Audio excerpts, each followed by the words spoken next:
Hello everyone.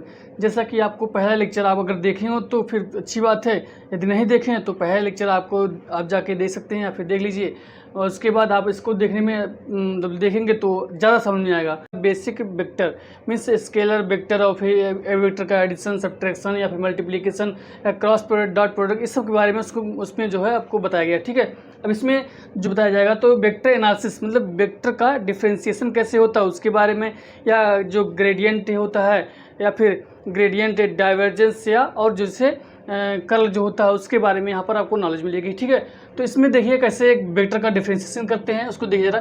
तो मान लीजिए कोई जो है पोजीशन वेक्टर कोई एक है ए, जिसका डिफ्रेंसिएशन करना हमको। ठीक है, तो इसका जब डिफ्रेंसिएशन करेंगे तो ये यूनिट वेक्टर का डिफ्रेंसिएशन नहीं होता, ऐसे रख देंगे। उसके बाद जितने भी कंपोनेंट हैं ए एक्स, ए वाई, ए जेड, उसका डिफ्रेंसिएशन देखिए। जिसे मानते हैं यदि कोई वेक्टर जो है पॉइंट वेक्टर ए है जिसका एक्स वाई और जेड मतलब कंपोनेंट है इन थ्री स्पेस में, 3 डायमेंशनल स्पेस में है, तो इसको अगर डिफ्रेंसिएशन करते हैं तो ये क्या होता है।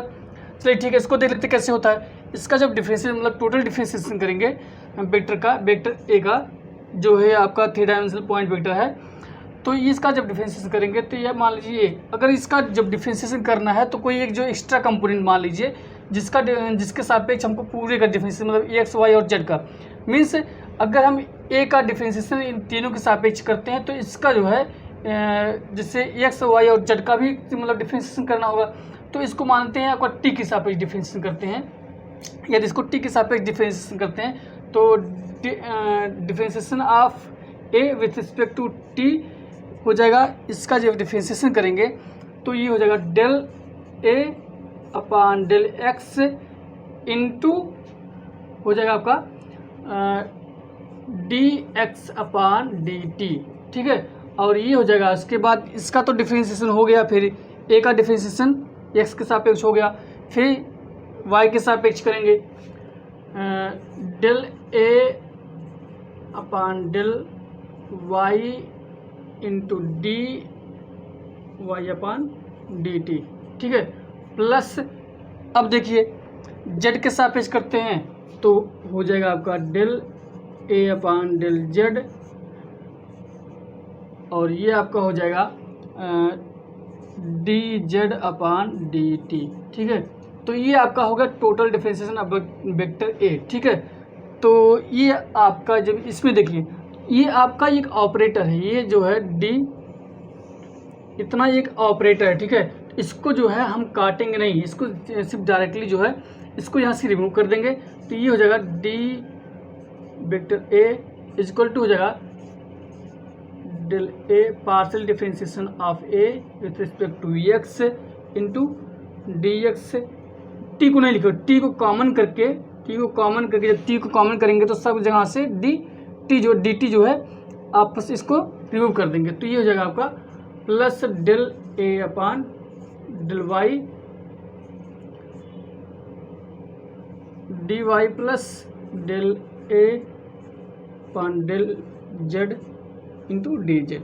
ठीक है, तो ये आपका हो जाएगा इसका 3 डायमेंशनल स्पेस में एक पॉइंट वेक्टर ए है जिसका डिफ्रेंसिएशन ये हो जाएगा। ठीक है, अब देखिए यदि कोई डॉट प्रोडक्ट है, कोई दो वेक्टर का डॉट प्रोडक्ट है, उसका डिफ्रेंसिएशन करते हैं तो क्या होता है। इसका जब डिफ्रेंसिएशन करेंगे तो आपका first vector into dot product of differentiation of second vector, फिर plus differentiation of first vector into dot product of second vector. ठीक है, तो ये हो जाएगा आपका डॉट प्रोडक्ट का डिफ्रेंसिएशन। अब देखिए अगर से कोई जो है क्रॉस प्रोडक्ट आता है तो उसका डिफ्रेंसिएशन क्या होता है, तो फर्स्ट वेक्टर क्रॉस प्रोडक्ट आता है डिफ्रेंसिएशन ऑफ सेकेंड वेक्टर। ठीक है, फिर प्लस फर्स्ट वेक्टर का differentiation cross product of the second vector, तो ये हो जाएगा आपका डिफ्रेंसिएशन वेक्टर का डिफ्रेंसिएशन। अब देखिए जो डिफरेंशियल ऑपरेटर डेल होता है वो क्या होता है।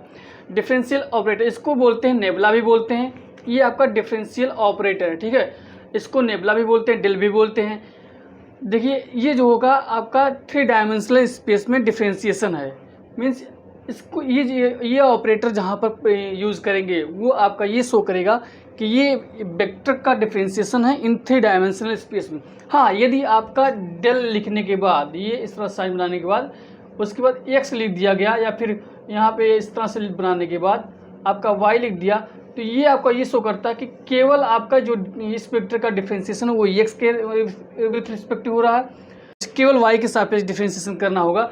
तो इसको जो है डेल लिख के सफिक्स में आप वाई लगा देंगे, तो ये हो जाएगा आपका केवल एक के सापेक्ष जो है वाई के सापेक्ष डिफ्रेंसिएशन। ठीक है, तो ये देखिए ये आपका यूनिट वेक्टर है, ये यूनिट वेक्टर, ये यूनिट वेक्टर, ये सब यूनिट वेक्टर है।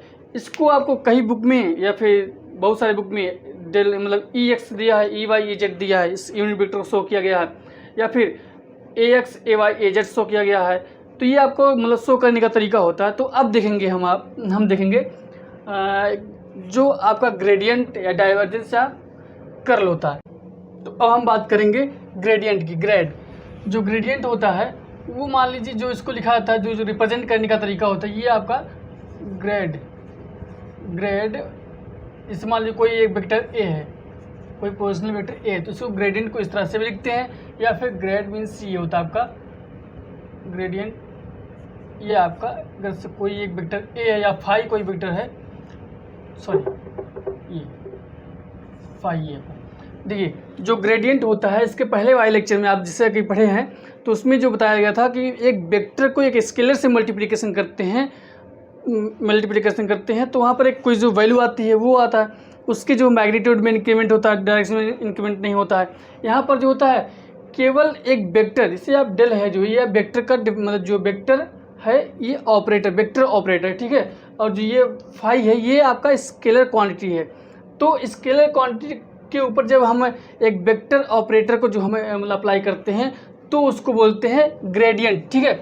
अब देखिए अगर यदि हम आप यहाँ पे अप्लाई कर रहे हैं जो डेल को, इसको एक फाई एक जो है आपका 3 डायमेंशनल कोई जो पॉइंट है एक्स वाई और जेड में, ये आपका पॉइंट है, ठीक है, स्केलर क्वांटिटी है जो कि, ठीक है। इसको जो हम अप्लाई कर रहे हैं जो मतलब डेल को अप्लाई कर रहे हैं इस फाई पर, तो ये आपका जो है डेल की वैल्यू क्या होती है, I del upon del X plus J del upon del Y plus K del upon del Z. इसको अप्लाई करेंगे इस मतलब स्केलर क्वांटिटी पर तो आपका सिमिलरली एकदम सेम टू सेम पहले वाले लेक्चर के जैसे देखें आप, उसमें मल्टीप्लाई हो जाता है, सेम टू सेम उसी तरह से यहाँ पर भी मल्टीप्लाई हो जाएगा, ठीक है।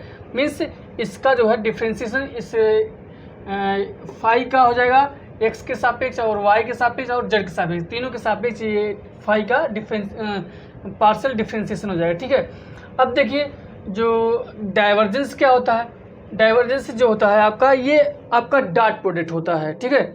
जो एक वेक्टर को अगर से हम इस ऑपरेटर के साथ डॉट प्रोडक्ट करते हैं तो आपका जो है डाइवर्जेंस कहलाता है, ठीक है।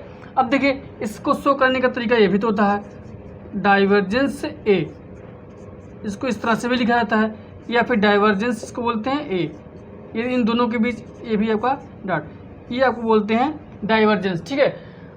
हाँ, तो ये जो डाइवर्जेंस होता है ये आपका जो है डॉट प्रोडक्ट होता है, ठीक है। अब देखिए यदि इसको हम ये आपको पोजिशनल वेक्टर, कोई एक पोजिशनल वेक्टर है ए, इसकी जिसकी वैल्यू होती है आई ए एक्स प्लस जे ए वाई प्लस के ए जेड, ये आपका तीनों मतलब कंपोनेंट है आपका ए एक्स ए वाई ए जेड, ठीक है। तो इसका जब इसमें जो है हम डॉट प्रोडक्ट करते हैं तो इसकी क्या वैल्यू आती है, देखिए ये आपका फर्स्ट टर्म का, इसमें जो है आप मतलब डॉट प्रोडक्ट करेंगे, इसका इसमें करेंगे, इसका इसमें करेंगे, ऐसा क्यों?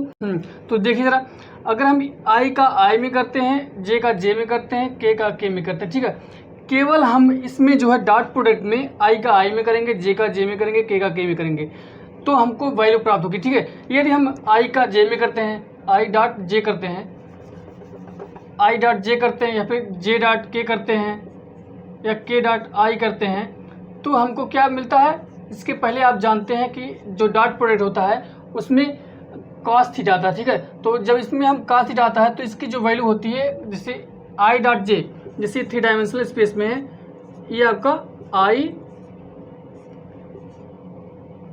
एक्स वाई जेड, ठीक है, ये आपका ऐसा होता है, ये आपका क्या हो गया।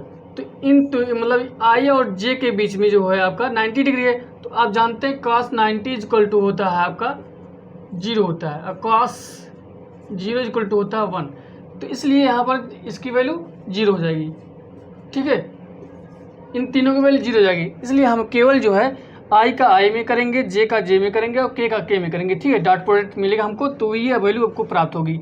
अब देखिए जो वैल्यू प्राप्त होगी, ये आई का डॉट आई करेंगे और जे का जे डॉट जे करेंगे, के डॉट के करेंगे, तो क्या होगा, तो हमको ये वैल्यू प्राप्त जिसकी वैल्यू 1 होती है, तो ये हमको divergence of A resultant value हमको मिल जाएगी, ठीक है। तो ये आपको हो गया डाइवर्जेंस ऑफ ए, ठीक है। तो अब देखिए हम कर्ल की बात करते हैं। कर्ल में क्या होता है, किसी वेक्टर का कर्ल निकालते हैं तो कर्ल क्या होता है, ये इसे जो डिफरेंशियल ऑपरेटर कोई है ये उस वेक्टर में अप्लाई करते हैं तो वो कर्ल कहलाता है, ठीक है। हाँ, कर्ल में इस तरह से कभी नहीं लिखते हैं, कर्ल क्रॉस प्रोडक्ट कभी नहीं लगाते। इसमें कर्ल की वैल्यू ही होती है डेल क्रॉस की मतलब को कर्ल बोलते हैं, ठीक है। जिस वेक्टर में हमको कर्ल लगाना होता है या फिर उसमें कर्ल ए लिख देते हैं, जैसे मतलब कोई वेक्टर ए है उसमें कर्ल लगाना, तो कर्ल ए लिख देते हैं या फिर डेल क्रॉस ए लिख देते हैं, ठीक है। अब देखिए इसकी वैल्यू, डेल की वैल्यू आप जानते हैं इतना है होता है। अब ये कोई जो है वेक्टर है जो थ्री डायमेंशनल स्पेस में आप जानते हैं ये होता है, ठीक है। ए एक्स ए वाई ए जेड इसके कंपोनेंट है, ठीक है।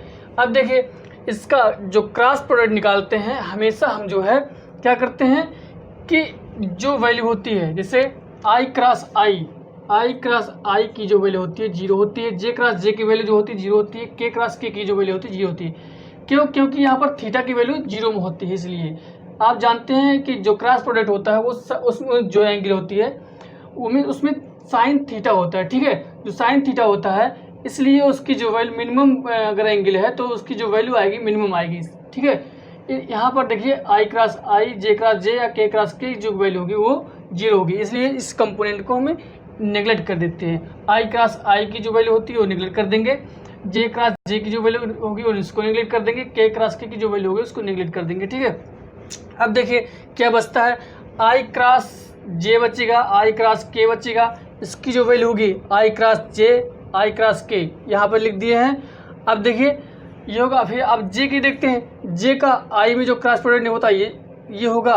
अब देखिए जे का के में होगा, ये होगा, मीन्स जे का तो जे में होगा ही, जे का तो के में होगा ही, उसके बाद ये और डेल बाय डेल का जो भी होगा ये ए जेड में भी होगा, ठीक है। अब देखिए के का होता है, के का आई में करेंगे, के का फिर जे में करेंगे। हाँ एक चीज़ और, के का कभी इस तरह नहीं लिखेंगे कि जैसे अगर हम के का क्रॉस प्रोडक्ट कर रहे हैं आई में कर रहे हैं, के का क्रॉस प्रोडक्ट आई में कर रहे हैं तो क्रॉस आई ही होगा, ठीक है। ऐसा नहीं कि इसका पोजीशन चेंज कर देंगे, जे आई क्रॉस जे कर देंगे, आई क्रॉस जे कर देंगे, ऐसा नहीं होगा, इसकी डायरेक्शन चेंज हो जाएगी, तुरंत माइनस आ जाएगा, ठीक है। अब देखिए इसकी जो वैल्यू होगी, अब इसको हम क्या लिख सकते हैं, यहाँ पर देखिए आई क्रॉस जे मीन्स अगर इसको क्लॉकवाइज करते हैं तो आई क्रॉस जे करते हैं क्या आएगा वैल्यू, के आएगा। आई क्रॉस जे करेंगे तो क्या आएगी वैल्यू, फिर के क्रॉस आई करेंगे, के क्रॉस आई करेंगे तो वैल्यू क्या आएगी, जे आएगी, और जे क्रॉस के करेंगे, जे क्रॉस के करेंगे तो वैल्यू आई आएगी, ठीक है। अब देखिए अगर रिवर्स एंटी क्लॉकवाइज करते हैं, जे क्रॉस आई करते हैं तो वैल्यू माइनस के आएगी, जे क्रॉस आई करते तो वैल्यू माइनस के आएगी। कोई भी अगर मतलब जो लेंगे हम आई कर लेंगे या जे लेंगे के लेंगे, अगर हम इसको एंटी क्लॉकवाइज लेते हैं तो उसकी वैल्यू नेगेटिव आती है, ठीक है।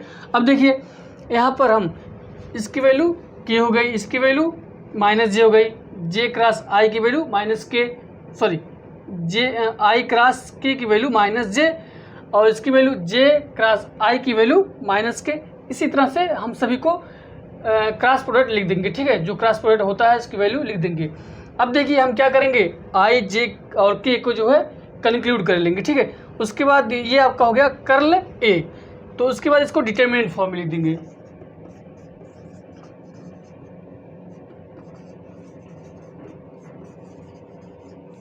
ये आपका हो गया डिटरमिनेंट फॉर्म, ठीक है। अब देखिए ठीक है, ये आपका यहाँ पे कंप्लीट होता है। इसके बाद जो होगा आपको नेक्स्ट लेक्चर में प्रोवाइड कराएंगे। Okay, thank you.